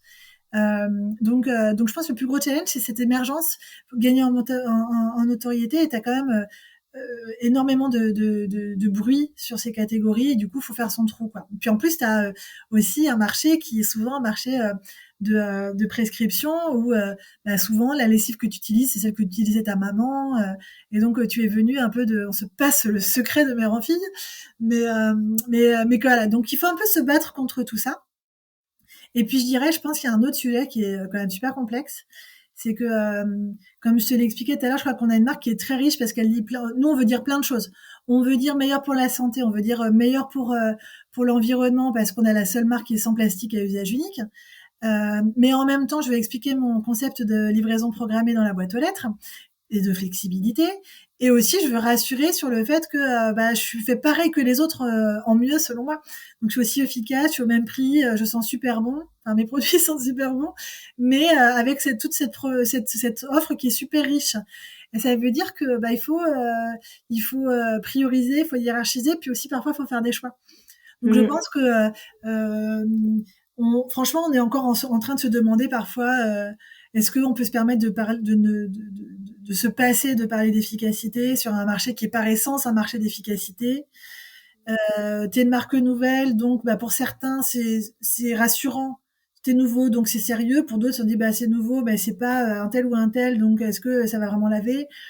Voilà. Donc en fait ça franchement c'est sur la communication. Et puis donc ça c'est sur la communication, puis dans un message qui est très court. Donc en fait, tu vas avoir quelqu'un qui va être exposé à ta pub pendant 5, 10, 15 secondes. Et 15 secondes, c'est énorme. Il faut qu'il ait envie de s'arrêter, d'écouter ce qu'on lui raconte. Donc voilà, du coup, nous, on teste plein de choses différentes, plein de types de contenus différents. Mais ça, c'est vrai que c'est un gros sujet. Ouais, je comprends. C'est intéressant le fait qu'il y ait tous ces messages-là, c'est comment lequel mettre d'abord en avant, comment construire peut-être si c'est des pubs vidéo. L'avantage, c'est que vous pouvez peut-être dire plus de choses, même si 15 secondes c'est long, voir quel hook vous allez prendre et comment vous allez l'amener petit à petit. C'est C'est tout exactement ça, ça. j'imagine. Ouais, c'est exactement ça. Et donc sur la variété de contenus qu'on peut faire, bah, potentiellement, on va concevoir un message, mais qui sera monté dans des ordres différents pour rentrer une fois par l'efficacité, une fois par le plastique ou l'absence de plastique, une fois par l'innocuité. Voilà. Mais c'est le hook, comme tu dis, c'est la phrase qu'on va mettre en avant ou le visuel qu'on va mettre en avant au début pour t'accrocher et puis te donner envie d'aller au bout du message. Ouais. Et ça suppose de concevoir. Mais tu vois, quand tu fais une pub télé, tu fais une pub télé, t'en fais pas 25. Non. Donc, t'as un message, il est organisé comme ça et basta, tu vois. Ouais. Donc là, c'est l'opposé. C'est qu'en fait, justement, nous, on peut avoir sur un contenu, on peut faire 4, 5, 10 montages différents, en fait. Ouais, l'avantage, et puis c'est que tu as des métriques rapidement. Enfin, si la télé, si tu as les budgets, tu peux t'amuser à faire plusieurs pubs de messages différents. Mais on est d'accord que c'est pas du tout les métriques, tu les as pas si rapidement. Les coûts, on n'en parle même pas. Mais Donc disons oui, que ça, en vrai, on peut pas comparer la télé et les ouais, réseaux sociaux. C'est pas le non, même non, objectif, en fait. Mais non, c'est effectivement, sûr. de toute façon, il y a un juge de paix qui s'appelle le budget qui décide un peu pour toi. De toute Peut-être un façon. jour, parce que bon, pour le coup, Et tu tu sais vois, qu'on alors en moi a je fait? pense pas que, hein? On a fait de la pub télé. Oh, tiens. Oui, oui, on a fait 2 fois, 2 petites vagues de pub télé, qui nous ont permis vraiment de gagner en notoriété parce que du coup, on avait mesuré avant, après pour voir, bah, voilà, ce que ça nous permettait d'aller chercher. Donc c'est sûr qu'en termes de notoriété, ça nous a bien aidé. Après, bon, bah, le ROI d'une pub télé, versus le ROI d'une pub, méta, est incomparable, évidemment. C'est sûr, c'est sûr. Bah ça, c'est l'avantage du digital et des réseaux sociaux. Donc, Ouais, je prêche une convaincue. ouais, c'est ça. Bon, on arrive pas bientôt presque à la fin. J'aime bien finir avec cette dernière phrase. Alors, on en a un petit peu parlé en début d'épisode. Selon toi, ça serait quoi les 3 qualités, si on peut en mettre 3, les 3 qualités pour devenir dirigeante d'une marque? un peu comme vous? En fait, je pense qu'il y a quelque chose autour de l'audace, mais J'aime.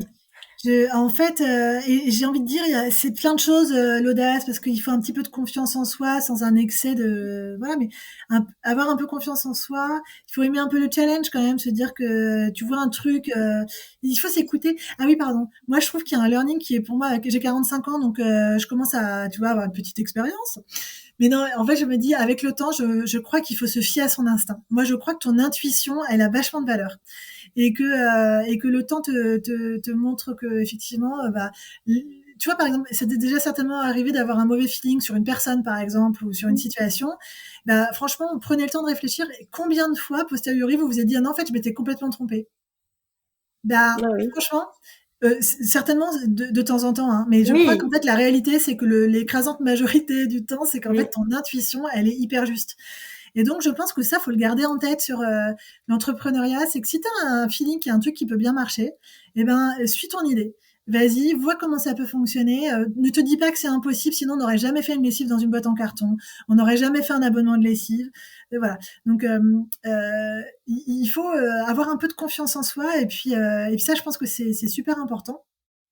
Donc ça, c'est l'audace un peu, je dirais, de manière générale. Mais du coup, j'associerais ça volontiers avec de l'humilité. Parce que on est quand même vachement plus intelligent à plusieurs, qu'il y a quand même sur plein de sujets des gens qui sont beaucoup plus compétents que toi sur telle ou telle dynamique. Alors voilà, moi sur le développement produit, je sais très bien faire. Sur le marketing des marques, c'est mon métier. Voilà, développer un site internet, j'en ai pas la moindre idée. Je sais pas comment on fait. Voilà, donc je trouve que parfois il faut avoir l'honnêteté de s'avouer qu'on n'est pas toujours le meilleur et que aussi, bah, parfois il faut savoir reconnaître quand on s'est trompé. Donc se dire bon bah ok, ne pas s'entêter en fait. Si tu crois que tu as une super idée mais que ça marche pas, bon bah peut-être qu'en fait c'est que le marché est pas prêt, que ça va venir, mais peut-être qu'aussi c'était pas la si bonne idée que ça en fait. Peut-être qu'il faut pivoter, et ça souvent c'est ce que je disais tout à l'heure sur les entrepreneurs qui sont pas tous des génies. Non, mais en revanche, je pense qu'ils ont tous une qualité, c'est certainement de savoir se remettre en question et de se dire non mais là, c'est pas bon, c'est pas la bonne voie, il faut peut-être modifier un petit peu. Donc ça, je pense, c'est hyper important parce que du coup, ça fait un bon équilibre. Ça fait que ton audace, ta confiance en toi, elle devient pas arrogante en fait. Tout Tu à vois, je fait. pense que ça, c'est important. Et puis, peut-être aussi de l'endurance, hein, la résilience, parce que la vérité, c'est que tu vas aussi beaucoup refaire les mêmes choses, parce que du coup, on itère beaucoup. Il y a un truc qu'on aime bien faire en startup, c'est le principe du MVP, donc Minimum Viable Product, c'est-à-dire t'attends pas que ce soit parfait pour te lancer. Parce que Hmm. du coup, si t'attends que ce soit parfait, il y a peut-être quelqu'un qui va le faire avant toi, tu auras perdu ton avance. Mais en revanche, quand il est suffisamment bon, c'est important quand même, tu vas pas le lancer n'importe quoi, mais quand il est suffisamment bon, alors faut y aller. Et là, tu fais appel à ton audace et ton humilité, mais tu vas observer, est-ce que c'est bon, je corrige, je redirige, enfin, mais du coup, ça veut dire que tu vas peut-être avoir l'impression de refaire 20 fois la même chose. Et oui. Bah ouais, mais en vrai, Mais toujours ouais, tu vas, avec un petit truc en plus eh ben, exactement, qui va te l'amener. Ah, exactement. j'adore. Merci beaucoup, Laure. C'est trois beaux ingrédients, je trouve. Euh, L'audace, l'humilité et l'endurance. J'aime beaucoup et j'espère que voilà, c'est un peu. J'aime bien finir les épisodes avant le jeu de la fin. Ne quittez pas, il y a le jeu de la fin qui va arriver. Mais j'aime toujours finir les épisodes avec un peu de voilà, de motivation pour les personnes qui nous écoutent. Donc merci beaucoup. Avant qu'on passe justement au fameux jeu de la fin, alors est-ce que tu peux nous dire où on peut retrouver tes produits et si on a envie de venir papoter avec toi, où c'est que tu es plutôt disponible? Avec plaisir. Alors d'abord, mes produits sont sur whispring.com, donc WESPRING.com. Et puis donc, je te disais un peu chez Monoprix, Carrefour Market, Franprix et la Grande Épicerie de Paris. Et si on veut papoter, franchement avec plaisir, parce que comme vous l'avez compris, pour moi, c'est quelque chose qui a été déterminant dans mon parcours en fait, d'avoir des gens qui me disent que c'est possible en fait. Et donc, je serais ravie de le faire. Vous pouvez me contacter sur LinkedIn, mon profil Laure Favre, tout Ouais, simplement. je mettrai le lien dans les notes de l'épisode. Comme Avec plaisir. ça, ils auront qu'à cliquer et à venir te faire un petit coucou. Et donc, je te propose qu'on passe au jeu de la fin. Donc, les règles, c'est, je vais avoir différents sujets où je vais te proposer à chaque fois deux options. Puis, je mets un petit minuteur d'une minute. Et il n'y a pas de concours, il n'y a pas de règles. Je ne sais pas lequel des invités a le plus répondu ces histoires. Voilà, d'en savoir un petit peu plus sur les personnes qui viennent à mon micro de manière originale. Est-ce que c'est bon pour toi ? Allez, avec plaisir. C'est parti, je lance le chrono. Crêpe ou gaufre ? Ah, crêpe. Oh, tu vois, couche tôt ou couche tard ? Ah, couche tard. Soirée jeu ou soirée karaoké ? Jeu. Instagram ou LinkedIn ? Instagram, mais direct. Paris ou New York ? À Paris, j'adore Paris. Mer ou montagne ? Mer. En termes de série, Friends ou How I Met Your Mother ? How I Met Your Mother. Ok. Alors, tu vois, en plus, j'apprends plein de petites choses. Si tu continues. Tu vois. Chat ou chien ? Chien, mais 200% chien. Ok. Bon, celui-là, c'est mon préféré, je suis obligée. Chocolatine ou pain au chocolat ? Pain au chocolat.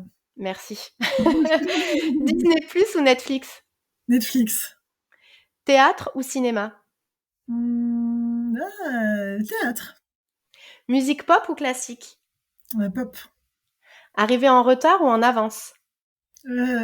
À l'heure. Ah, bonne réponse, c'est fini.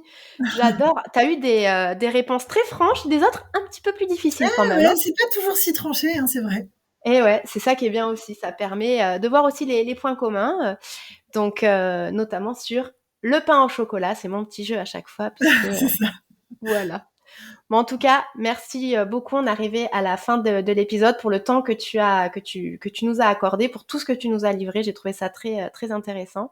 Moi, je vais retrouver mes auditeurs pour la conclusion, mais si tu as un petit mot pour la fin, ce sera avec plaisir. Vraiment, d'abord, merci beaucoup, Marie, parce que moi, j'aime beaucoup cet exercice du podcast. Je trouve que ça amène toujours des discussions vachement intéressantes, puis c'est très spontané, donc je trouve ça très agréable. Et je le dis 20 fois, mais je le redis, je pense qu'il faut oser, il faut se lancer. Je pense que c'est le plus important. Et puis s'entourer, discuter. Il y a 1000 personnes autour de vous. Vous trouverez toujours quelqu'un via votre réseau qui a une compétence dans un sujet qui vous intéresse. Si c'est pas directement dans votre réseau, c'est quelqu'un de votre réseau qui connaît quelqu'un. Toujours, en fait. Toujours. Donc, ne vous bridez pas et puis essayez quand vous vous posez la question, allez vous exposer à d'autres personnes parce que je pense que ça fait vraiment beaucoup, beaucoup avancer. Ouais, puis ça fait construire aussi un peu son discours. Enfin, on va pas réouvrir l'épisode. Merci beaucoup. Et puis, eh bien, écoute, je te souhaite une très belle journée. Je te dis à très vite. Merci Salut. Marie, à bientôt. À bientôt. Voilà, alors j'espère que cet épisode vous aura plu. Beaucoup de choses ont été abordées, mais je retiens 2 choses qui ont rythmé tous les partages de Laure et nos échanges. Premièrement, si vous hésitez à lancer votre marque ou que vous souhaitez lui donner un nouveau tournant mais que vous ne vous en sentez pas capable, faites appel à votre réseau. Parlez-en autour de vous. Vous trouverez une rencontre qui saura vous conseiller une autre rencontre et de fil en aiguille, vous arriverez à trouver le ou les profils qui pourront vous débloquer ou vous aider dans le développement de votre entreprise. Et deuxièmement, n'oubliez pas que tout est possible, que tout ne se fait pas forcément du premier coup, qu'il peut y avoir des ajustements à faire, mais qu'avec de la détermination, de l'endurance, comme l'a dit Laure, vous pouvez arriver à réaliser vos projets. Voilà, je termine cet épisode sur une note motivante et j'espère que cet épisode vous aura plu. Si c'est le cas, vous le savez, n'hésitez pas à lui laisser un 5 étoiles sur votre plateforme de podcast préférée. D'ici le prochain épisode, je vous souhaite une très belle journée, soirée, nuit, selon quand vous m'écoutez et je vous dis à très vite. Salut!